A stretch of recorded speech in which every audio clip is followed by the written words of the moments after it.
session titled Successful Segmentation and Target Marketing. Our speaker today is Michael Byrnes.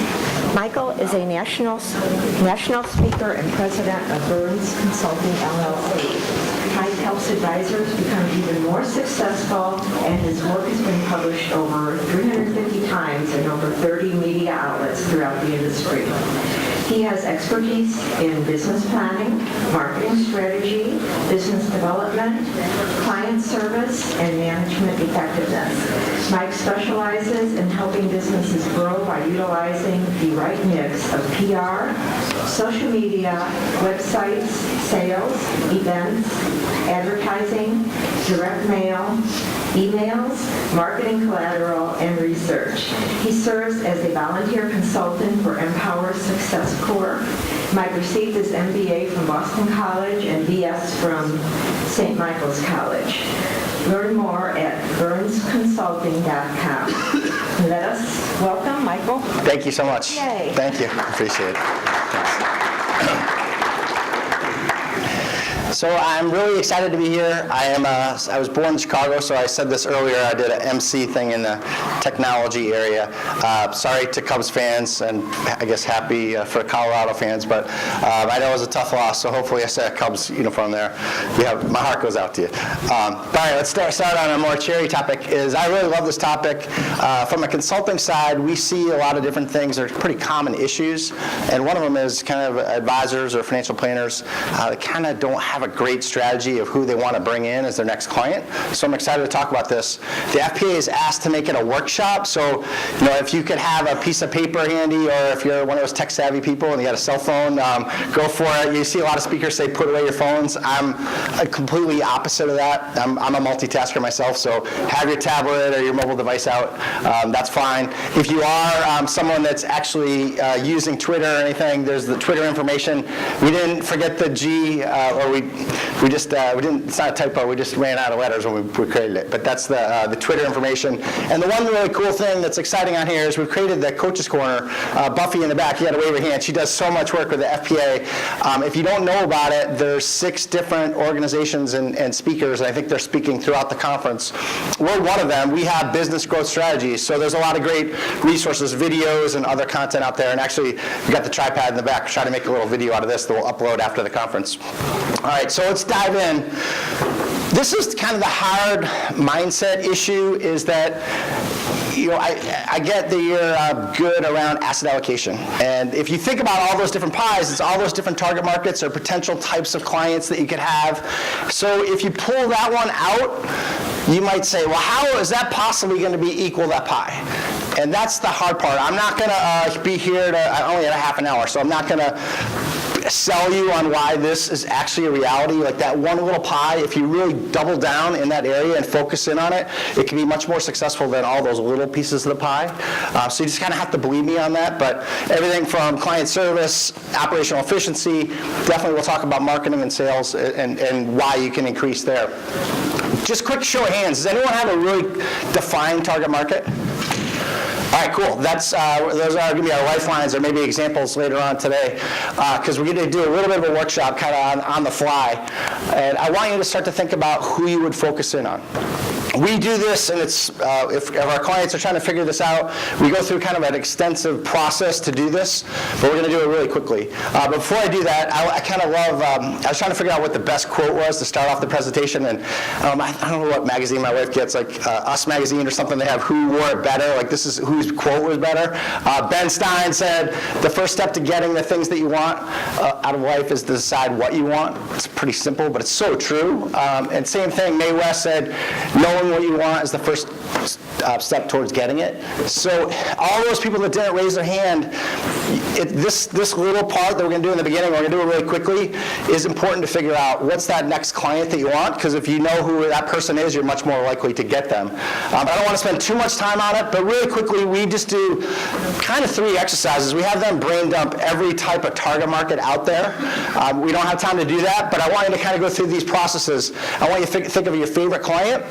I want you to think about where you have the most connections, and then I also want to think about where you have some profitability. This little dollar sign says greed is good. I'm not up here being a Gordon Gekko, but you do have to make money. This is unless you're doing it pro bono 100% of the time, which I don't think anybody is. If you are, hats off to you. But so these are the kind of the three things that help you determine what the target market is. So really quickly on a piece of paper or on whatever you have, think of your client that you like the most. Just pause really quickly, write that person's name down.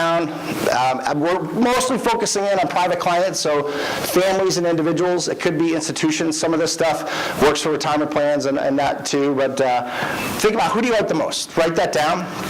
And then think about kind of why. Well, that's kind of more advanced. The next thing that I want you to do is, hopefully you had enough time to do that really quickly, is think about where do you have the most connections. So in our life, we are all this interconnected world. It could be that you're connected with people at the soccer field because you're a coach, or it could mean you used to be a teacher and you know all these old teachers or teacher contacts. It could be a whole different bunch of things. It could be just through your existing client base that you're connected.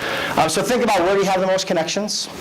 And then all the target markets out there, I really want you to, I always say, is the water in the well. If you're going to focus in on one niche or target market, you really want to think about, is there enough, is it deep enough for you to actually make that bigger square of the pie, or bigger piece of the pie. Really quickly, I was putting you guys on the spot, really quickly, workshop thing. Anyone shout out a new one that they just thought of? Anyone think of one that they're like on the fence about doing? Because we can use it as an example. All right, a couple people to raise their hands. Who are the most identified target markets that you have? Late 20s, early 30s, earning $150,000 or more, and they're in the entertainment, media, and tech space. Okay. Late 20s or 30s, if you didn't hear that, and they're in the tech media space? And entertainment. Entertainment space, okay.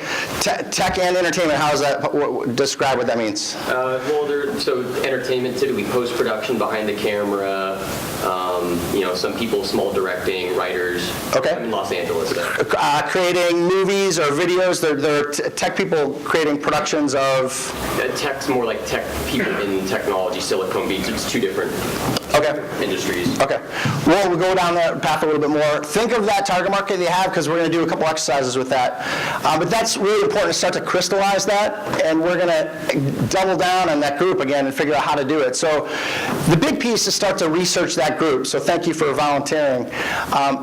What we see with a lot of the industry, and this is our own information, just anecdotal, is where do financial planners make their most focus? It's pretty obvious, assets and income, especially assets under management, but income, if they're going to potentially be wealthy, that can sometimes trump that they don't have assets yet.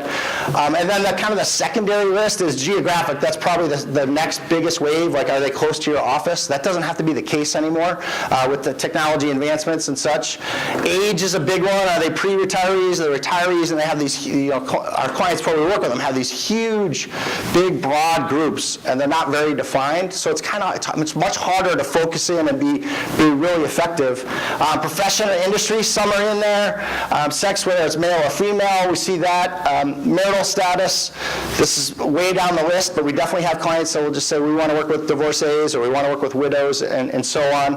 Or maybe it's just happy families, it could be that. And then interest or lifestyle. And we'll talk about that and why that's important in a second. That was our own anecdotal information. TD Ameritrade, they have this group, FA Insights, and they track this stuff and some of the research that they do. And actually, it showed that levels of investable assets by far is the number one thing for target market characteristics, and this is most updated in 2018. But you're seeing that attitudes and life stage are by far, those are the top three. And then it's a huge drop-off. So that's but not even 2/3 of advisors are focusing in like that. Their target market isn't that clear. Next thing down, is occupation, income, geographic, and self-employed business owner. Those are kind of the next tier down, but it's very secondary. And you see a lot of other things. I was actually really surprised that gender was so far down on the list. And that hasn't really moved too much since they've been tracking this stuff. What I want you to think about, and thank you again for being an example, is have that group in your head, and then, this is if you went to get, like she said, I got my MBA at Boston College, I went for marketing management. They teach you this stuff in like the second course. And it's really just advanced ways of thinking about your target market. And if you go through this exercise and ask question after question after question, and then start to track it, you will think of unbelievable amounts of marketing activities and ways to penetrate them. So geographic, it seems pretty simple, but get really advanced. Is it a national focus? Is it a state focus? Is it certain towns?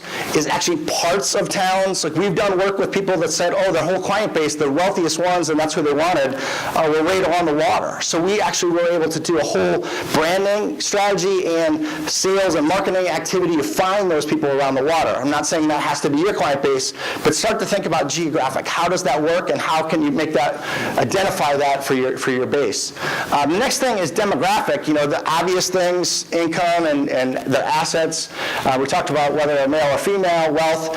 It could be their marital status, all that kind of things, even the religion, groups that they belong to. The more that you can identify, the better you're going to be. And I want to say is, as you go through this exercise, your CRM should be tracking all of this stuff. You should be able to run a report and say, hey, here's all the people that go to a certain church or temple, or here's all the people that belong to support this charity, or whatever it might be, and actually do, depending on the size of your firm, this can be really valuable if you're an individual sole proprietor or if you have a big group of people. And we'll talk about that more in a second. Psychographic, how do they think? And this is one, political ones, obviously, religion, but I'll start to think about what influenced them. And we heard a pretty cool keynote presentation about how people work with you and how they rely on your advice. Do they count on it? Are they challenging you? All that kind of stuff, that helps you. But behavioral is the one that I really want to get into. So behavioral is, what do they do? And what activities do they have? So think of that target market that you have and start to identify everything that they do and everything that you know about them. I just put a couple in here, and we can shout out a couple more. We can kind of do this live, and I hope that we do. But just to kind of get some food for thought here, know your target market. So a retiree, for example, might belong to a retirement village, and that could be a strategic alliance for you. I call them strategic alliances on purpose because I think it should be a two-way street. You can actually be helping all these different other businesses or professions or associations, and vice versa. A corporate executive might use a business coach. A small business owner might use commercial real estate. High net worth individual, what do? They shop. They have a lot of money. Do they go to this high-end car dealership, or are they using fancy jewelry stores or whatever it might be? You start to think about then, what are their passions? And this goes into a little bit about how they think, religion, but it also goes into that behavioral piece. And you start to think about all these different things and how you can start to penetrate that audience. We've created over a list of hundreds of potential strategic alliances. So you already volunteered. Anyone else have a good strategic alliance? Sorry, not a good strategic alliance, a good target market that you want to focus in on, or you do? Women. Women, okay. Can you be a little bit more specific? Business women. Business women? Okay. Small business. All right, so we're going to do some kind of diving into these groups. Women is fantastic, but I want you to be more specific because it's more than half of the population, right? So what I would do if you're trying to penetrate and target that group, you want to identify who's in your client base, who's giving you referrals, who's happy with you. So do some client survey work, then identify who's an advocate of yours. Hopefully there's some. And then go to them and start to, from a marketing concept, say, how could you introduce me to other people? You don't use those wording, but that's what you're trying to do. I'll stick with this because I've known a whole bunch of things that have worked, is that you can, let's go with events, for example. Event marketing is wonderful because it's a referral-driven industry. That's not going to change. It's a transfer of trust, and no fault to your own. This industry is not well trusted. Just people in general don't trust most industries now. But so if you get some of your top clients that are women, that are business professionals, let's say, you can create they love to support other women. This is not stereotypical stuff. This is what we've seen. And they would love to be helped too. So they would love to network. They also like, this is where you get to know your client base better than just a consultant blowing a lot of hot air, but they might like a wine tasting thing. They might like to support a local charity. So you create the networking business piece of it, but then you also know some other layer to them because you've asked them all those important questions, and you don't just do it for your entire client base, you get it all the way down to every individual that's a client, male or female, especially if they're married, get to know them all.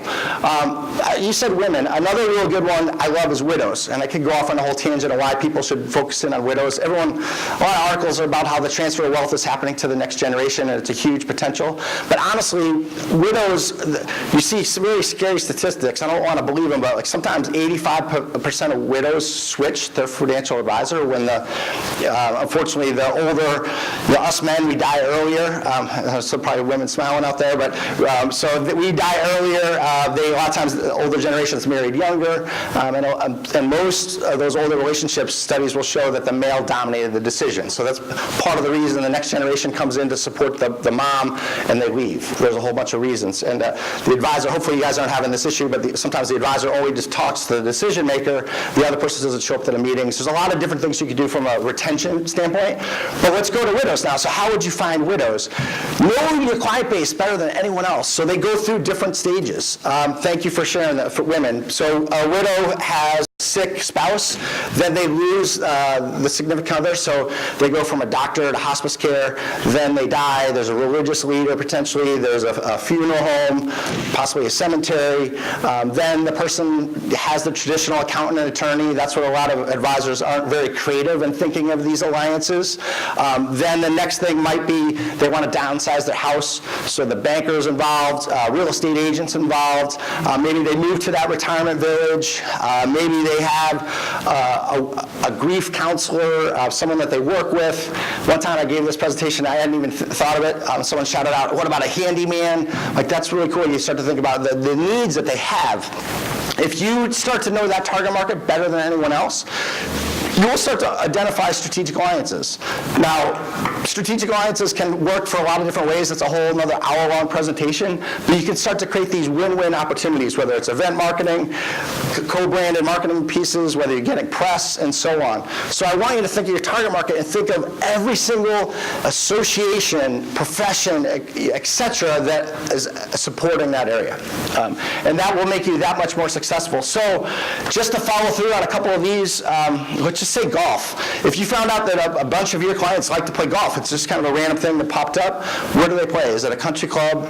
Do they do fundraisers? All of a sudden, ideas will start to pop in your head, and you can go to the country club and say, hey, I'd like to do a fundraiser, I'd like to do this, get the golf pro to give a lesson, create some kind of games. There's all kinds of really cool things. One time I went through an exercise like this, and we kind of just start to ask about the best clients. That's where we start. And we had one client, a financial advisor, that said, the best client his son had autism, and he loved to play tennis. He's part of a tennis club at a country club. And we came up with a marketing strategy would be to go to other clients there was a few that had kids with autism, and actually one of them was really wealthy and belonged to the tennis club. So we went to that person and created an event strategy. I always say, like, bring all the ingredients, don't bake it yet, but just kind of get your advocate to think about, hey, would this be a good idea? That person took all the ingredients, like the chocolate chip cookie, put it together, and did the whole thing. Our client just supported the prizes and a little bit of the cocktail hour after, but that really wealthy client organized the tennis club event and actually got all the people to show up, organized the fundraiser. They wrote a really big check to that thing, and guess what? The advisor got all kinds of new leads and won business from just actually, he was really trying to help his son and the charity issues that they had. But that was knowing his target market and really knowing his best clients. So back to that, I asked you to write down your favorite client. Think about them. Who's your advocate? Who would help you? And why do you resonate with them? Why is there a connection?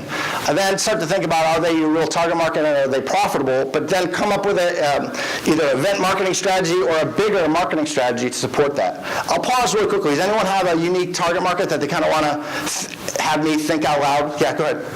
Physicians and private practices. Physicians and private practices. Let's just stick with physicians. So let's do private practices. All right. What are some of their challenges? They're small business owners as well. Yeah. Not just being a physician. Yeah. So they have limited time in their day. They're dealing with wealth. They might be dealing with loans. They might be dealing with family issues. Like there's all kinds of things that go around it. Know that target market. I don't know your actual clients, but come up with some solution that is outside of what you do that they'll love. So a real great one would be how to be get a business coach that's specific to that area and bring it in and just do a lunch. And just say, I want to meet with every physician in the area or every small practice and just give them advice. And you actually start to create a networking group around that target market. And you do it for the right reasons, and people will really like you. Did someone else have another one? Good. Professional baseball players. Professional baseball players, honestly? So, I used to play Division II. I would think that you want to, they're hard to meet, right? So everyone's pulling on them. A real cool thing would be to do an advisory group, or I say a focus group. It's a one-time thing. If you can get people that really want to help you, they're very busy people, to sit and ask and have them give you advice. What happens with focus group, anytime you do client research, whether it's surveys or a focus group, you don't have to, a focus group doesn't have to be those fancy ones where it's a one-way mirror and people are sitting on the other side. It just can be, I would ask that you have a facilitator, because people react. When we hear negative stuff, we just kind of react. So make part of it around satisfaction, use the facilitator, but have the facilitator ask some questions about referrals. Like, this person would really like to grow their business, or this person would like to, this company would like to focus in on these types of athletes. What are the issues that they face? And actually, do you know other people that are going through this, that have those same issues? What we see with those, the research works for a couple reasons. If you ask the satisfaction questions, like you're trying to improve your service, trying to help them, and you pull that little thorn out of their side, they'll become your raving fan. Even if they weren't already, they'll be your biggest advocate. When they weave that, what we found is only one time that we administer these too, but the only one time we did one around fees, but every other time, the people that were involved in the focus group, they might have given referrals before, but they give even more referrals after. So that could be an interesting one. The thing that baseball players or any professional athletes, they get pulled in a lot of different directions, even more than other wealthy people. So I don't know if you've heard the term called submerged whales. These really wealthy people sometimes go deep down in the water, and it's really weird that they pop up that you get a chance to see them. So start to think about what are those opportunities that they do surface for, and how can you get in front of them. I'll put someone else on a spot in a second. If you guys, anyone else wants to be a volunteer.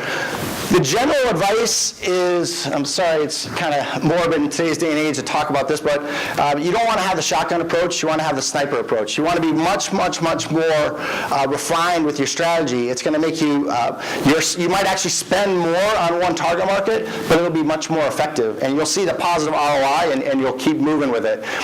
I want you to think about, and everyone to write down on one piece of paper, you've hopefully identified a target market in your head through, this is a quick session, it's only 30 minutes, but come up with when you wake up in the morning, what are you going to do? There's all these activities that you can do. Here's the problem with groups that focus in on too many target markets. They get overwhelmed. Like they can't, when you ask them what should they do today, they don't have the answer.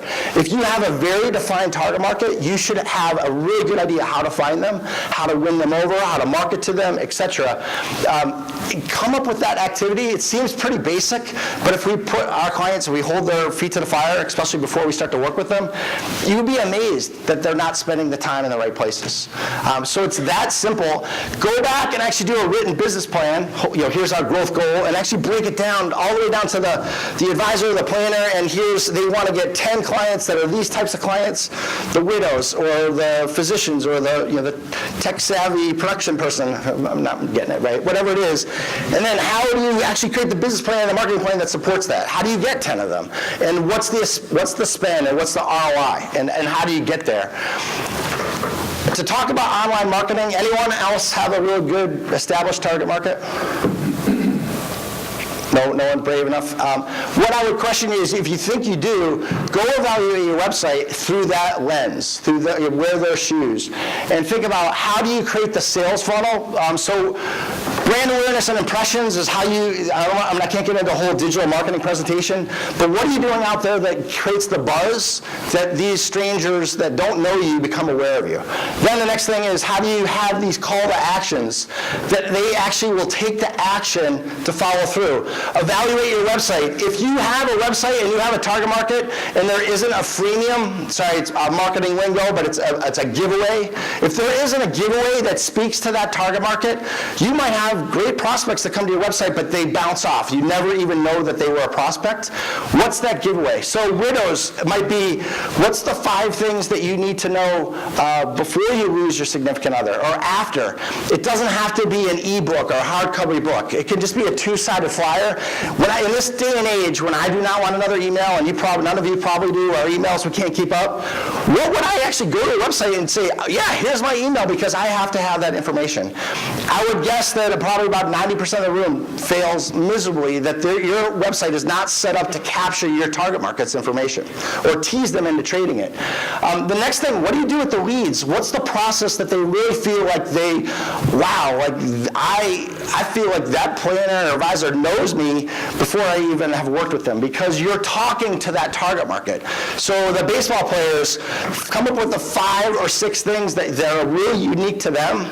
Sometimes they don't even have to be unique. It might be that every other profession has the same issue, like the medical practice might be the same as a dental practice and so on, but at least if you word it and use their language, that's going to be that much more effective. My favorite example of that is widows, is say, we're here so you don't have to go it alone. Like, start to use the language that would really resonate with them, not the marketing lingo jargon that we're used to. Then conversions. What do you do to convert them? How do you create the whole process that wows them before and after the first meeting, before you meet with them, during the meeting, after the meeting, etc.? Have it all mapped out. What you want to start to do is then, you get them in the funnel, and then you should have a whole drip campaign. So that's what I was talking about. Once you get the lead, how do you get them from a warm lead to actually converting to a client? We see a lot of folks don't even have a pipeline. They don't even track all the people that they've ever talked with that are interested in them. There should be a whole unique strategy to that target market that keeps them moving forward. So again, I'm running out of time, and I don't know how much time I got back with it, roughly. 5 minutes? 3 minutes? Okay. So reverse engineer this stuff. So I talked to you about the lead funnel. We always get asked, like, well, what should we spend? You should know, like, and it's not just dollars, it's resources, and resources is time and dollars. For example, if you do event marketing, it can be wonderful because you can know in 3 months or 6 months whether it worked, and you can know if you had a positive ROI. But you got to, if you do event marketing, you got to, what's the biggest thing? It takes forever. So the people on your team, if it's you or someone else, part of your salary is going to support that. So you have to factor that in. It's hard to track. But the other thing that some people forget is the value of the client isn't just 1 year. It's the life value of the client. Obviously, there's some expense to servicing them, but if you have a great retention rate and they're going to be with you for 15 years, you can be a little bit more aggressive in what you do to try to win them over. I don't want you to, if we ever work with you, we would make sure that you have a really great ROI and this stuff, because that's the scary part. All right, I have 3 more minutes. I'll just go to Q&A. I'll skip over that. Actually, one thing, Buffy's going to give away, do you have an example back there? So don't boo me about a Patriots fan. We got Patriots are playing tomorrow. I want you guys to be prepared. So there's bottle openers back there, so help yourself. But it has some articles on emails. If you know your target market really well, this is a brand new thing. Personalized video emails. We created a program with this company called BombBomb.com. Terrible name, probably going to get me on the terrorist list just mentioning it. But it's really, really powerful. We'll see whatever your target market is, whether they're prospects or clients, whatever you're trying to do, the call to actions are off the charts. There'll be a whole other presentation, but think of that. And then final thoughts. I do want to get to some, but I want to talk to you guys first about if you have any questions. All right, quiet group. If you want to, I'll be here the whole conference. Pull me aside if you have a unique target market or even one that's just generic. I could probably give you advice, and I don't mind doing that. 30 minutes isn't a lot of time, so I'm trying to cruise roll through. Stay focused. My final advice for you is if you have the target market and you start to think about your day-to-day activity, evaluate whether you're really focused to bring them in. And then get smarter, learn, track all the stuff, have a really well-documented marketing plan. One of the things that you should do is get PR around that target market and become a thought leader. I don't know if everyone's invited to this, but there's a Power of Networking reception tomorrow. I'm actually going to be talking on a little bit of kind of all the stuff about developing your personal brand. This would be really great advice if you have that target market to say, hey, how would I be seen as a thought leader?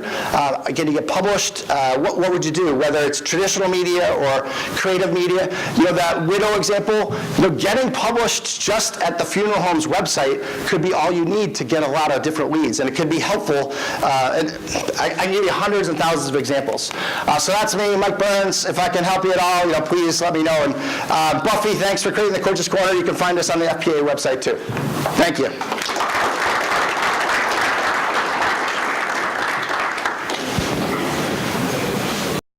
We hope this advice helps increase your business success. If Byrnes Consulting can help in any way, please do not hesitate to reach out to us. Send us a note at byrnesconsulting.com.